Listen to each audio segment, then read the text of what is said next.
klien kita juga. Dan salah satu keunggulan juga di sini kita pusat dan komisi dan ada juga yang sentral yang sekretaris. Baik, sebelum saya untuk market review ya, saya coba flashback dahulu. Kalau kalian kemarin melihat VT saya atau di channel YouTube saya info ke teman-teman bahwa harga yang saat ini terjadi sudah diprediksi ya. Jadi bisa dikatakan prediksi yang kita sampaikan di sini bukan kaleng-kaleng dan bukan no play-play istilahnya seperti itu ya. Ya, oke. Jadi kalian bisa langsung forward ke calon nasabah kalian. Baik, yang pertama untuk market review ya, saya sampaikan di hari ini. Selalu saya soroti mengenai kondisi dari dolar Amerika. Karena kenapa? Pastinya akan berdampak terhadap semua instrumen investasi atau pair yang ada di market. Dolar Amerika atau greenback ini melemah ya. Karena apa? Kita tahu dini hari tadi ada pertemuan FOMC. Nanti kita akan kupas lebih detail ya. Oke. Sebenarnya pada saat pada saat FOMC dolar Amerika sempat menguat dia. Ini kita bisa lihat dari indeks dolar atau DXY sempat menyentuh level 104.14. Namun begitu ada statement dari Powell, karena kita tahu dini hari tadi The Fed mempertahankan tingkat suku di level 5,50%. Iya kan? Powell kembali menegaskan bahwa Bank Sentral Amerika tetap kepada statement sebelumnya di pertemuan sebelumnya, di mana akan ada pemangkasan tingkat suku bunga sebanyak 3 kali di tahun ini. Berarti totalnya adalah sekitar 75 basis point. Jadi setiap pertemuan akan dipangkas sebesar 0,25 basis point. Ya, seperti itu.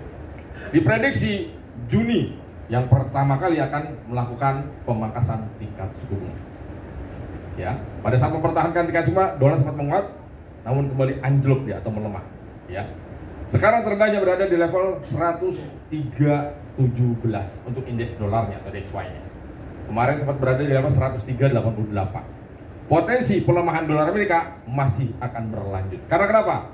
Selain Powell mengatakan bahwa di tahun ini akan ada 3 kali pemangkasan tingkat suku bunga, Powell kembali menambahkan bahwa di tahun depan 2025 akan ada 3 kali lagi pemangkasan tingkat suku bunga. Ini agak berkurang sedikit. Karena kenapa? Pertemuan sebelumnya beliau mengatakan pada tahun 2025 akan ada 4 kali pemangkasan. Direvisi pada dini hari tadi sebanyak 3 kali. Ini poin plusnya sedikit untuk dolar Amerika. Ya. Tapi kalian harus perhatikan, beberapa rilis data ekonomi Amerika cukup bagus. Jadi bisa dikatakan sebenarnya ekonomi Amerika cukup solid, namun suku bunga tinggi ini yang menghambat sektor apa? Perumahan. Seperti itu. Makanya kalau kalian perhatikan kemarin ada beberapa rilis data perumahan Amerika cukup negatif seperti itu. Ya. Oke. Sekarang kita tinggal hubungkan terhadap pergerakan market. Yang pertama terhadap gold atau emas. Welcome 2200 seperti kemarin saya informasikan. Saya memastikan juga ke teman-teman, tolong di forward juga ke calon nasabah kalian atau ke nasabah kalian untuk di bulan Maret ini never sell. Untuk long term atau yang sering saya katakan jangan sell tidur atau sell merem. Karena kenapa? Bullishnya masih sangat strong untuk di bulan Maret ini. Baik dari time frame monthly maupun time frame weekly. Jadi potensi kenaikan emas masih akan berlanjut. Bahkan ada salah satu bank investasi terbesar di Amerika, Goldman Sachs, memprediksi harga emas di akhir tahun 2024 ini akan menyentuh level 2.500. Ekspektasi, ya. Oke. Sekarang kita lebih mengerucut untuk prediksi gold harian di hari ini. Secara teknikal, kalau kalian perhatikan, semalam atau dini hari pergerakan tertinggi hanya di level 2188 kan?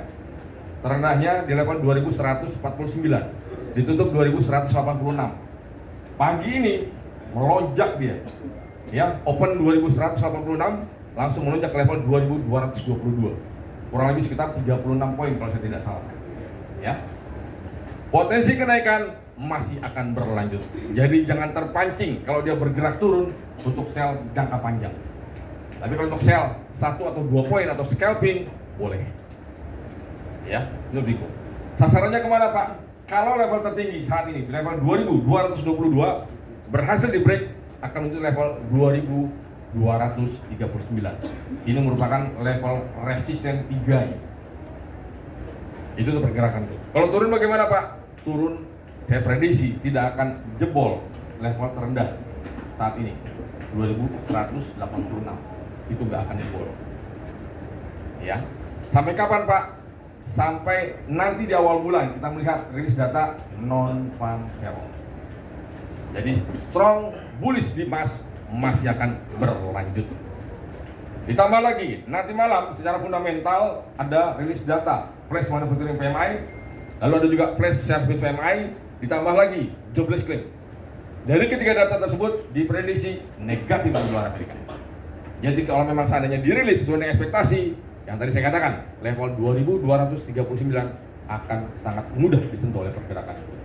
Ya, oke, itu di emas. Sekarang kita coba beralih ke minyak, oil. Minyak justru bergerak turun. Padahal kita tahu semalam ada rilis data crude oil inventory. Itu dirilisnya negatif atau berkurang. Harusnya kalau cadangan minyak mentah Amerika berkurang, harusnya kan minyak naik. Kenapa dia turun? Yang pertama karena adanya aksi profit taking. Kita tahu kemarin minyak sempat menyentuh level 84, ya. Seperti itu. Wajar kalau dia aksi profit taking. Tapi penurunannya ini saya prediksi terbatas.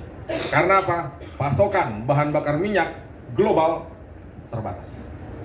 Ditambah lagi permintaan, yang pertama permintaan dari Amerika dan permintaan dari Cina ini yang meningkat, yang memicu harga minyak akan melanjutkan kenaikannya. Ya, seperti itu.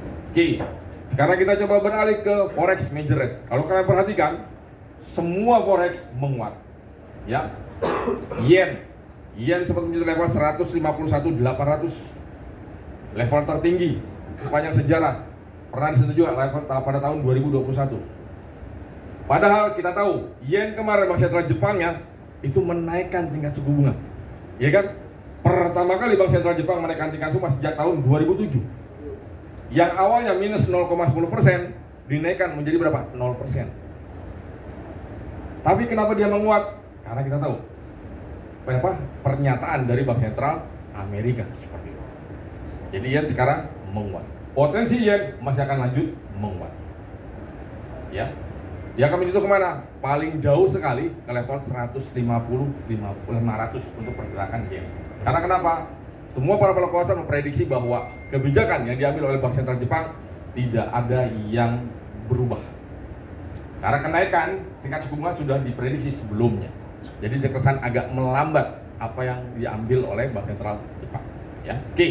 Lalu Aussie, tadi pagi tepat di jam 7:30 ada rilis data unemployment rate dan unemployment change, data sektor ketenagakerjaan Australia. Untuk unemployment change atau data ketersediaan lapangan pekerjaan di Australia ini melonjak cukup drastis. Ya, dirilis sekitar 113.000 dari sebelumnya sekitar 39.000. Ditambah lagi jumlah pengangguran yang sebelumnya 4,1% turun dia menjadi berapa? 3,4%. Ini yang mendorong penguatan dari Aussie. Potensi penguatan Aussie masih akan berlanjut. Ditambah lagi apa? Pelemahan dolar Amerika. Jadi potensi Aussie masih akan menguat. Seperti kemarin saya informasikan juga bahwa Aussie menjadi pilihan. Karena kenapa? Aussie merupakan mata uang komoditi. Ya, seperti itu. Lalu sekarang kita coba beralih ke Euro dan Pound Sterling. Euro nanti siang akan ada rilis data fresh Prancis ya, French Manufacturing PMI dan French Service PMI. Lalu ada juga Jerman Flash Manufacturing PMI dan Jerman Fresh Service PMI. Dari data-data ekonomi Eropa ini diprediksi akan positif untuk euro. Jadi potensi penguatan euro masih akan berlanjut. Ditambah lagi pelemahan dolar Amerika. Seperti itu. Pound sterling sama. Nanti juga sore atau siang nanti akan ada rilis data Inggris yaitu Flash Manufacturing dan Flash Service PMI. Jadi secara overall untuk mata uang major rate masih berpotensi menguat. Meskipun kita tahu Bank Sentral Eropa dan Bank Sentral Inggris diprediksi turut akan memangkas tingkat suku bunga di bulan Juni nanti. Tapi karena statement dari Powell ini yang mendukung penguatan dari masing-masing mata uang tersebut. Ya, oke. Sekarang kita coba beralih ke indeks saham. Indeks saham Amerika kemarin melonjak dia naik. Ya, Dow Jones Average ditutup naik. Ya, tipis memang dia 0,3%. Lalu S&P ditutup naik 0,9% dan Nasdaq ditutup 1%. Karena apa? Saham-saham sektor teknologi ini melonjak dia, naik. Ditambah lagi saham-saham penerbangan, Boeing itu juga naik, ya seperti itu. Oke, lalu ke Nikkei dan Hang Seng. Nikkei turun dia, karena apa? Penguatan dari mata uang yen plus aksi profit taking, karena memang Nikkei sudah berada di level overbought-nya. Untuk Hang Seng berpotensi akan naik dia. Karena apa? Kebijakan dari Bank Sentral Cina plus bursa saham di Amerika atau di Wall Street untuk sektor finansial dan properti ini juga naik. Ya, jadi potensi Nikkei dan Hang Seng seperti yang Desi katakan. Dan untuk nanti malam seperti biasa kita akan kembali webinar plus live trading. Linknya saya akan share di grup. Baik, untuk Pak Kartio saya rasa itu aja. Ada yang mau ditanyakan? Silakan.